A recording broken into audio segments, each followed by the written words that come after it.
Have you ever looked at the majestic, imposing walls of a medieval English castle and thought about how impossibly cold it must have been? Forget the storybook images of noble lords and ladies drinking mulled wine by a roaring fire. That's a lie, a beautiful, comforting lie that Hollywood and fairy tales have sold you. The truth is far colder, far crueler. Today we complain about a cold draft from a window. They fought a daily desperate battle for survival against a fortress that was actively trying to freeze them to death.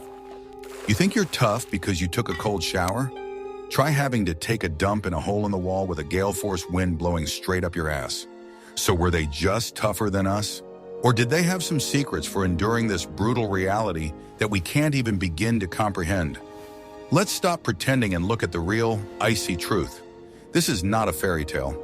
It is a story of cold, damp, and survival.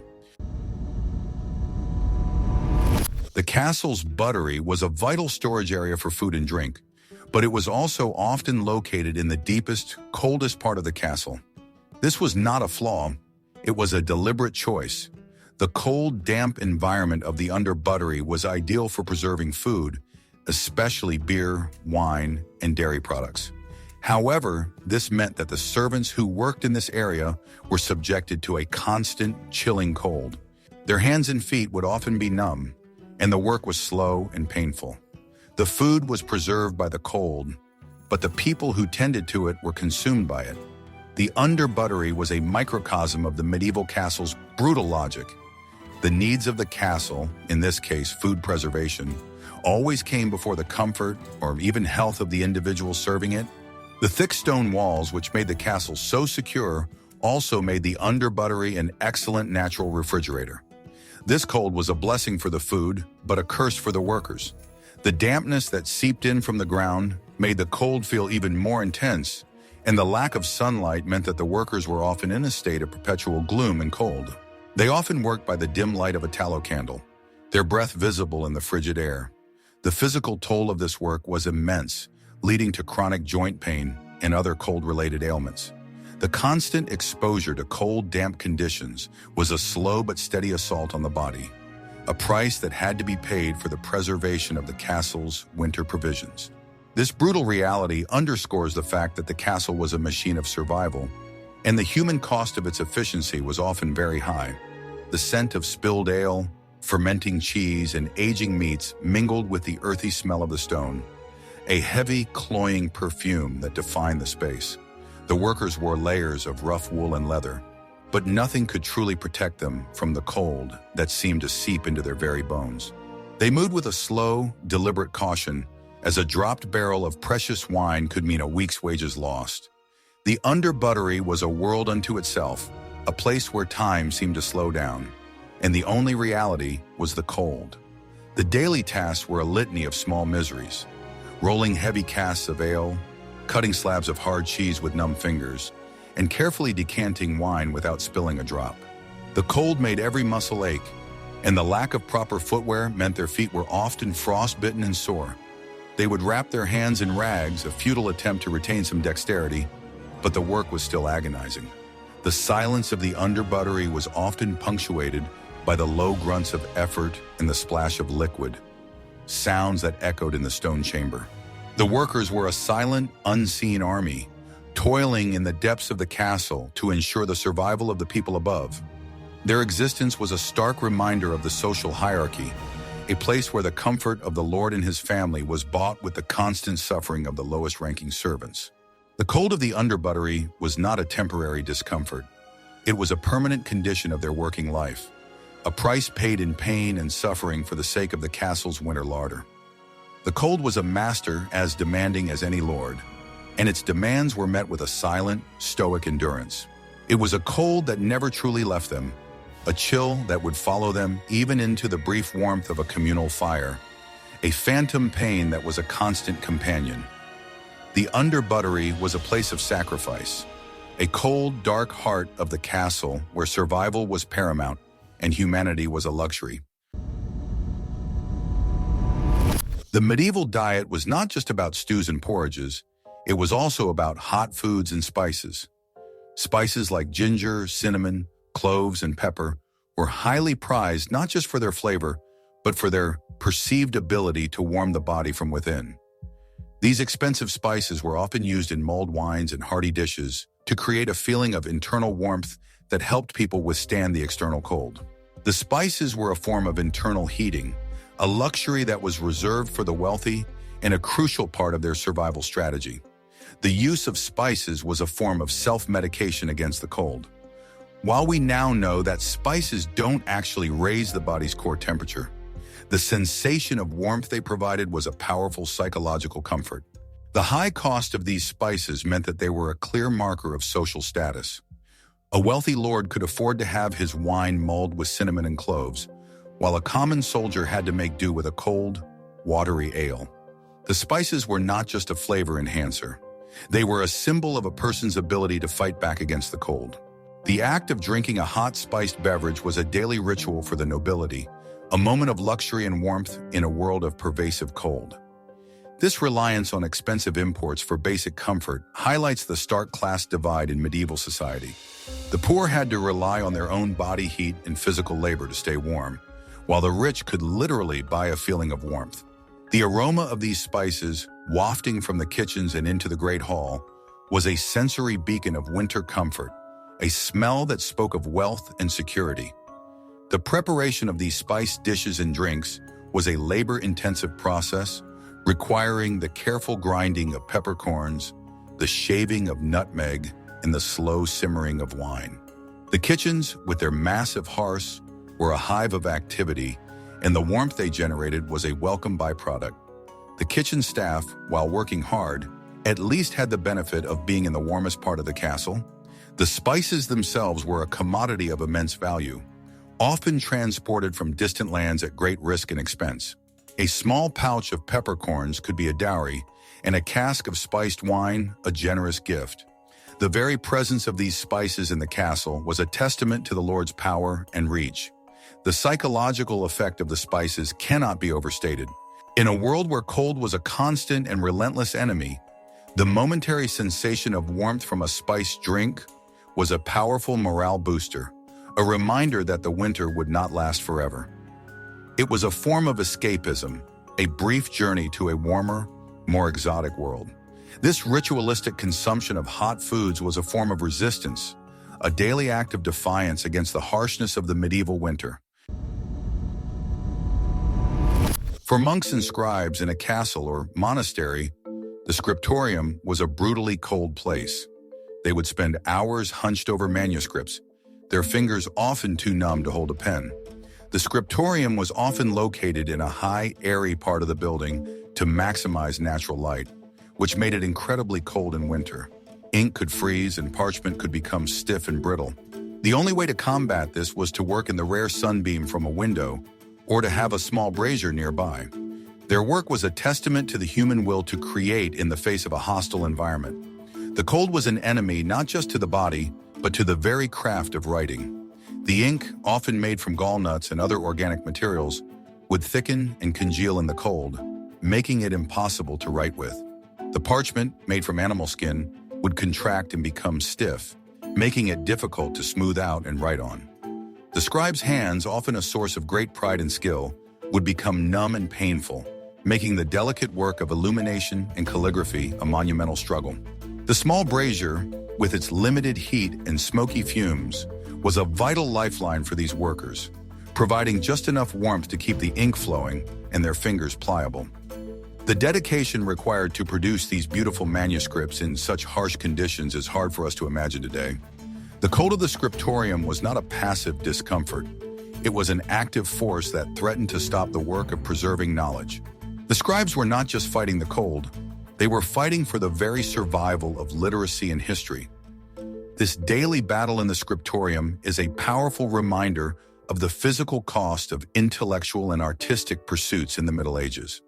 The cold was a constant companion to the men who created the written record of their time, and it is a testament to their resilience that so much of their work has survived. The silence of the scriptorium was broken only by the scratching of a quill, a sound that was a testament to a person's will against the cold. The need for precise, delicate work meant they could not wear thick gloves, forcing their fingers to be exposed to the biting air.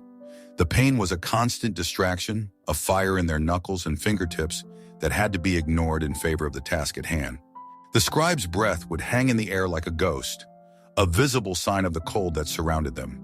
The very act of turning a page was a struggle, as the brittle parchment would resist their numb fingers. Their work was a slow, deliberate form of torture, a beautiful creation born of immense physical hardship. The manuscripts they produced, with their intricate details and flowing script, are a testament not only to their skill, but to their incredible endurance. The cold of the scriptorium was a test of faith and discipline, a daily ritual of suffering in the name of God and knowledge. It was a cold that shaped their work, making every line and every letter a victory against the elements. The scriptorium was a place of intellectual fire, but physical ice, a place where the human spirit burned brightly against the backdrop of a brutal, unforgiving winter. The stable staff had a particularly difficult winter. While the body heat of the horses provided some warmth, the stables themselves were often drafty and damp. The grooms had to work in the freezing cold, tending to the horses, mucking out stalls, and ensuring the animals had enough hay and water. The water buckets would freeze solid, and the hay could become damp and moldy. The stable staff, often the lowest paid members of the castle's service staff, endured a particularly harsh winter, their hands often chapped and bleeding from the cold. The work began before dawn, with the glow of a single tallow candle offering meager light as they chipped ice from water troughs and forked through frozen manure. Their clothes, simple wool and linen, offered little protection, and their feet, shod in worn leather boots, were perpetually cold and wet.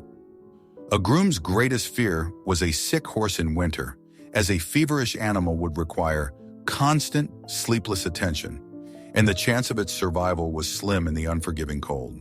The stable yard, a churned-up sea of mud in warmer months, became a sheet of treacherous ice, making every trip with a heavy sack of oats a perilous journey.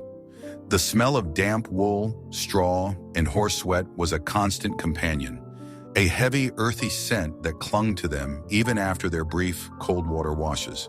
The routine was relentless, a cycle of cold and labor that began and ended in darkness. They would often sleep in the loft above the stables, the thin floorboards offering little insulation from the cold below. The hay, their only source of warmth, was also a source of allergies and respiratory problems. The grooms were a hardy lot, but the winter was a test of their endurance, a time when a simple cold could turn into pneumonia, and a minor injury could become a life-threatening infection. The relationship between the grooms and the horses was one of mutual dependence. The horses relied on the grooms for their survival, and the grooms relied on the horses for their livelihood. A sick or injured horse was a financial disaster, and the grooms would go to extraordinary lengths to keep their charges healthy. They would often spend the night huddled in the stalls with a sick animal, using their own body heat to keep it warm, a selfless act of compassion born of necessity. The constant work with frozen materials took a toll on their bodies, their hands and backs aching from the strain. The tools they used, from shovels to pitchforks, were icy and heavy, and the cold made every movement a slow and painful effort.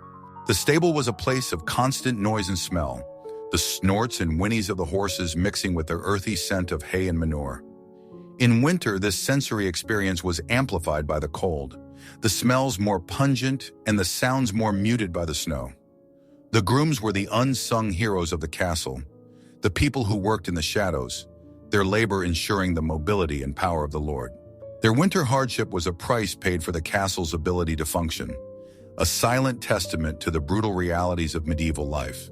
The cold was a daily antagonist, a relentless enemy that had to be fought with every chore, a silent and constant threat to their health and their livelihood. Their lives were a cycle of physical labor and cold, a reality that only the coming of spring could truly break. The Doss house, or communal sleeping quarters, was a reality for most of the castle's inhabitants.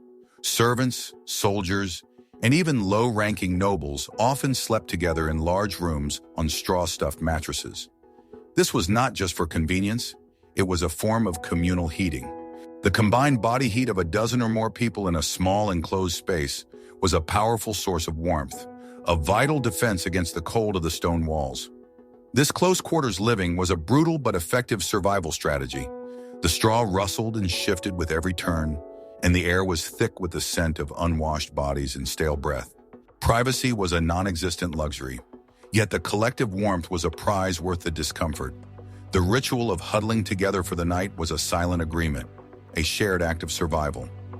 Those on the edges of the group vied for a central spot, the warmest place, a nightly struggle that was resolved by a mix of seniority and brute force. This closeness also led to the rapid spread of illness. A cough from one corner of the room could become a plague by morning, but in the face of the bone-chilling cold, the risk was one worth taking. The straw was changed only a few times a year, meaning it was a breeding ground for fleas and other vermin, an added discomfort to the already trying conditions. The shared body heat created a tangible microclimate, a small bubble of warmth against the overwhelming cold. The sound of snoring and sleep-talking was a constant backdrop, a human symphony of survival. The social dynamics of the communal sleeping quarters were fascinating and complex. It was a place where rank and title, so important during the day, often gave way to the more fundamental needs of survival. A high-ranking but small man might find himself on the edge, while a large, robust servant would command a central, coveted spot. The hierarchy of the day was a fragile thing against the brutal reality of the cold. The act of huddling together was a form of enforced intimacy, a brutal camaraderie born of shared hardship. The nights were a time of whispers and rustling, of shared dreams and private nightmares. The thin blankets, often little more than rough wool, were a meager defense against the cold, and the shared body heat was the only true source of warmth. The morning routine was a testament to the night's struggle, a chorus of groans and aches as people untangled themselves from the communal pile, their bodies stiff and sore from the cold and the awkward positions. The communal sleeping quarters were not a place of rest, but a place of survival, a nightly battle against the cold that left the inhabitants exhausted and vulnerable. The close quarters meant that a person's scent, their snoring, and their movements were a shared experience, a constant reminder of their collective existence. The winter was a time of forced community, a time when a person's very survival depended on their proximity to others. This brutal reality underscores the fact that the castle was a machine of survival, and the human cost of its efficiency was often very high. The constant threat of drafts. The medieval castle was a symphony of drafts. The ill-fitting doors, the gaps in the stone walls, the unglazed windows, and the large open spaces of the Great Hall all contributed to a constant, swirling wind within the castle itself. This wasn't a gentle breeze. It was a cold, relentless current that could extinguish a candle or whip a person's cloak around. This constant wind chill made the cold feel even more intense, and it was a daily battle to find a spot that was free from the worst of the drafts. The Great Hall, with its soaring ceilings and vast spaces, was a particular offender. The massive fireplaces, while impressive, often created a vortex of cold air, drawing in drafts from every corner. The only truly warm places were small private chambers high up in the towers, where the walls were thickest and the windows were narrow and carefully shuttered. But these were the domain of the Lord and his family. The servants and guards had to find their own methods of defense.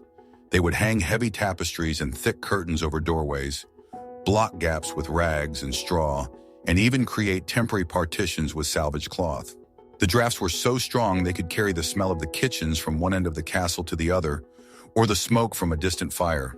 The sound of the wind whistling through the cracks was a constant, low moan, a winter lullaby that never let you forget the cold. The drafts were a physical manifestation of the castle's vulnerability to the elements, a constant reminder that the stone walls were not an impenetrable barrier.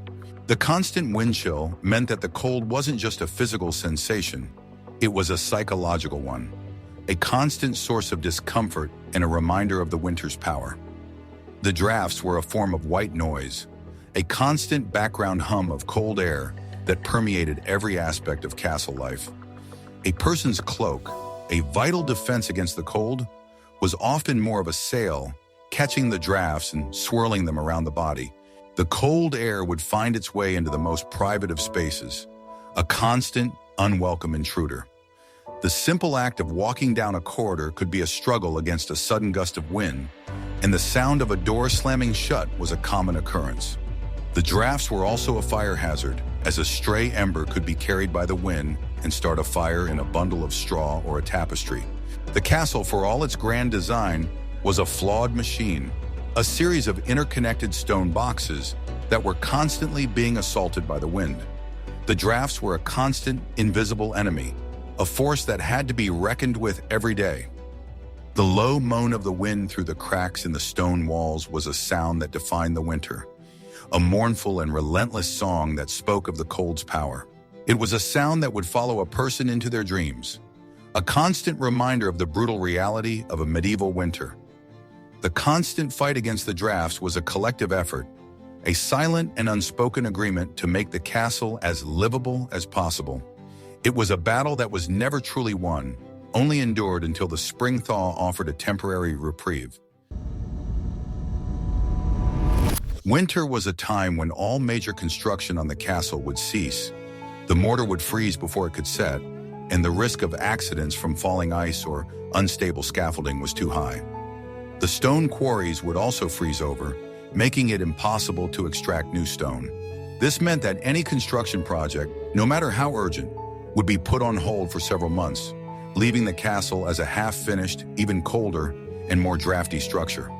The winter was a period of stagnation and hardship, a time when progress was impossible. The stonemasons and laborers, whose work was dependent on the weather, were often laid off for the season, forced to find other work, or simply go without. This seasonal unemployment was a predictable but brutal reality, and it often meant a period of severe hunger for their families. The half-finished walls open to the elements became a repository for snow and ice, which would then thaw and refreeze, causing further damage to the masonry. The castle's unfinished state was a visual representation of the winter's grip, a reminder that the world was on hold until the spring thaw. The scaffolding, left exposed, would become a dangerous jungle of ice-slicked wood, a hazard to anyone who ventured too close. The tools of the trade, from chisels to hammers, would be carefully stored and oiled to prevent rust, a quiet acknowledgement of the winter's forced idleness. The cessation of work was not merely a logistical problem, it was a profound social and economic disruption. The skilled masons, men who could coax a shape from a raw block of stone with a few deft hammer blows, found their hands idle. Their expertise, so vital to the creation of the castle's grand walls and soaring arches, became useless in the face of nature's relentless cold. These master craftsmen, accustomed to the rhythmic clang of their tools and the satisfying scrape of stone on stone, were now left to the monotony of waiting. The pride they took in their work and seeing a grand design slowly come to life under their hands was replaced by a sense of powerlessness. They were not just builders, they were artists, and the winter was a period of forced creative dormancy. For the common laborers, the impact was even more immediate and brutal. Their wages, meager even in the best of times, vanished entirely. They were the men who carried the heavy stones, mixed the mortar, and hauled the scaffolding into place. Their strength was their livelihood, and the winter stole it from them. The promise of food and warmth was replaced by the gnawing fear of an empty larder. Families huddled together in their small smoky hovels, rationing what little food they had stored. The children, their bellies aching with hunger, would look at their parents with a silent, pleading misery. The father, a man whose muscles were hard as iron from a life of toil, would feel a deeper ache in his heart than any physical pain, a profound sense of failure as he watched his family suffer. The winter was a cruel accountant, tallying up the cost of every day without work in the form of hunger and cold. The cold seeped into everything, a pervasive and demoralizing force. The very air around the construction site seemed to hold a heavy, frozen silence, a stark contrast to the lively clamor of hammers and shouting that characterized the summer months. The ghostly skeletal remains of the scaffolding stood as a silent testament to the work that had been and the work that was to come. It was a place of ghosts and echoes, where one could almost hear the phantom sounds of a busy day's work, now silenced by the snow. The tools so carefully put away seemed to wait with a patient resignation. The trowels, their edges still smudged with dried mortar, lay in their boxes like sleeping birds. The mallets and chisels, a stonemason's most treasured possessions, were wrapped in oiled cloths, their sharp points and edges protected from the rust that would render them useless. This careful preservation was a small act of defiance against the winter's forced idleness, a hope that the spring would come and the work would resume. The winter also had a profound psychological impact on everyone involved. The sense of purpose and shared effort that animated the summer's work was replaced by a feeling of drift and uncertainty. The communal aspect of building, where men worked side by side sharing stories and songs, was gone. Each man was left to his own thoughts, his own anxieties. The long, dark nights were a time for worry, for fretting over the future, for a deep-seated fear that the spring might not come soon enough, or that the work would not resume at all. The winter was a test of patience, a trial by solitude. The lord of the castle, a man of ambition and vision, would look out over his half-built fortress and feel a bitter frustration. His dream of a grand and impregnable home was literally frozen in time. The progress he so eagerly sought was at the mercy of the elements, a humbling lesson in the limits of power. The preparations for winter were a ritual of forced surrender. The last wagons of stone would be unloaded and carefully covered to protect them from the elements. The last of the mortar would be mixed, and the bags of lime and sand would be stored in a dry, protected shed. The site would be secured as best as possible, with temporary roofs and coverings put in place to shield vulnerable areas. But no amount of preparation could truly mitigate the damage and the delay. The sheer scale of the project meant that a significant portion of the castle was always exposed. The winter was a period of unavoidable loss, a time when the very act of not building was, in a sense, a form of demolition. The elements would slowly and methodically chip away at what had been accomplished, leaving the spring crew with the task of not just building, but of rebuilding. The very concept of time seemed to warp during the winter months. The days were short and dark. The hours dragged on. The feeling of forward momentum, of a project moving towards a grand completion, was replaced by a sense of being stuck, of a clock that had stopped. The men's lives, once dictated by the rising and setting of the sun and the steady rhythm of their work, now felt aimless and directionless.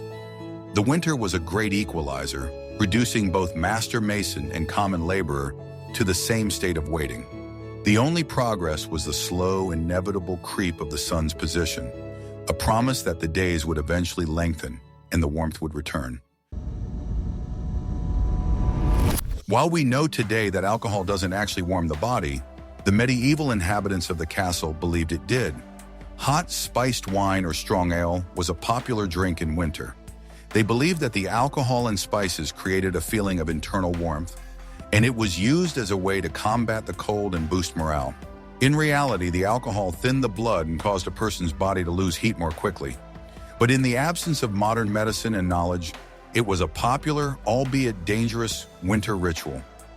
The brewing of ale was a continuous process, even in the cold, as it was a staple of the diet and a safer alternative to often contaminated water.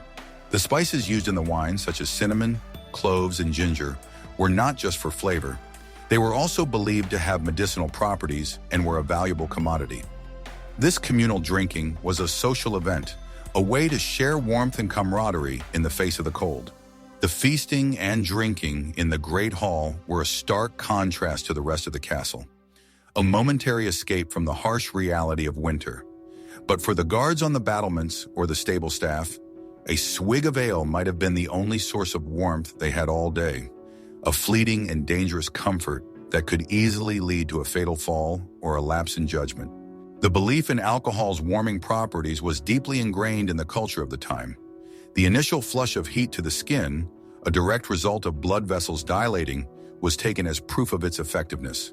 This sensation, a deceptive warmth spreading from the core, was a powerful psychological comfort against the bone-deep chill. For those living in stone castles with little insulation, where drafts snaked through every crack and crevice, this momentary respite was invaluable. The act of sharing a flagon of hot ale or a goblet of mulled wine was more than just a social convention. It was a defiant act against the brutal cold. The communal nature of the drinking was a form of solidarity, a way for people to huddle together, both physically and emotionally, against the common enemy of winter. The rich aromas of cinnamon, cloves, and other precious spices filled the great hall, momentarily masking the musty scent of damp stone and stale air. These spices, imported at great expense, were a sign of wealth and status, and their use in winter drinks was a way to elevate a simple act of drinking into a luxurious and comforting ritual. The brewing of ale was a continuous and vital process, a constant source of life within the castle walls. Ale was not just an intoxicating beverage, it was a crucial part of the daily diet. The fermentation process killed harmful bacteria, making it a safer alternative to the often contaminated well water. It provided calories and nutrients, and for many, it was the only source of sustenance they had during lean times. The brewing master, a respected figure in the castle hierarchy, would work tirelessly in the brewhouse, a space kept perpetually warm by the large vats and roaring fires. The rhythmic bubbling of the fermenting mash was a reassuring sound, a sign that life and warmth continued despite the freezing temperatures outside. However, the warming properties of alcohol were a dangerous illusion. The same vasodilation that caused the feeling of warmth also led to a rapid loss of core body heat. For a guard standing watch on the freezing battlements, a swig of ale might make him feel warm for a moment, but it would actually make him more susceptible to hypothermia. The alcohol's effect on judgment and motor skills was also a significant risk. A slip on an icy rampart or a misstep on a treacherous stone staircase could be fatal. The line between a comforting drink and a deadly mistake was thin, and in a world where survival was a daily struggle, it was a risk many were willing to take. The stable staff, working in the cold and damp of the stables, might also rely on ale to get through the day. The false sense of warmth could lead them to underestimate the cold, resulting in frostbite or other cold-related injuries. The castle's inhabitants were trapped in a cycle of misinformation, using a remedy that, while providing a fleeting sense of comfort, ultimately put them in greater peril. The feasting in the Great Hall was a stark contrast to the grim reality of life outside. The high ceilings and roaring hearth provided a refuge from the cold, and the sound of laughter and music filled the air. It was a time to forget the hardships of winter, to celebrate life and community. But this warmth and conviviality were a temporary illusion. The moment a person stepped out of the Great Hall, the cold would rush in, a brutal reminder of the reality they were trying to escape. The winter was a time of stark contrasts, of light and darkness, warmth and cold, life and death. The communal drinking of spiced wine and ale was a small, fragile light in the overwhelming darkness of the cold, a testament to the human need for connection and comfort in the face of adversity. The spices, the wine, the ale, they were all part of a complex tapestry of survival, a mix of hope, ritual, and dangerous naivete that defined the medieval winter experience. The traditions, born of necessity and passed down through generations, were a testament to the resilience of the human spirit, even when facing a threat they didn't fully understand. The communal drinking was a way of reinforcing social bonds, a vital component of survival in a society where interdependence was not just a convenience, but a necessity. The shared experience of drinking and feasting helped to build a sense of community, a feeling that they were all in this together, facing the long, cold winter as a unified front. The cold had a brutal effect on the castle's weaponry and armor. Metal swords and spears would be icy to the touch, and the leather straps of a shield or armor would become stiff and brittle. A knight's chainmail would become so cold that putting it on was a shocking and painful experience. The cold also made the metal more brittle, increasing the risk of a weapon shattering in battle. The constant need to keep the weaponry from freezing was a crucial part of the armorer's job, a daily battle with the elements. The armorer's workshop, with its forge, was a haven of warmth, and the armorer himself was a master of his craft. But winter still presented unique challenges. The leather straps had to be regularly treated with tallow to keep them from cracking, and the metal weapons had to be kept close to the fire to prevent the extreme cold from making them too brittle to be effective.